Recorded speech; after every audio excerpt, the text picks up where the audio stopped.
Ang pagiging tahimik mo ang pinakamalakas na sandata mo.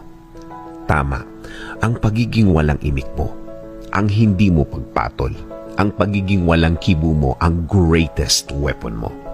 Habang patuloy ang pagsira ng ibang tao sa'yo, akala nila mahina ka, akala nila wala kang kalaban-laban, akala nila para kang hangin lang. Kahit naman ang hangin kapag naipon, nagiging bagyo. Pero ang naipon mong lakas, sa iba mo gamitin. Gamitin mo ang naipon mong lakas sa diretsyong gawa, diretsyong trabaho. Yung nakafocus ka lang sa gagawin mo, yung nakatuon ka lang sa gusto mong plano na matagal yun ang nabuo ng Diyos. Ayaw din kasi niyang nawawala ka sa focus. Gusto pa din niya na hindi ka mawawala sa focus. Hindi nawawala ang concentration. Kahit sa isang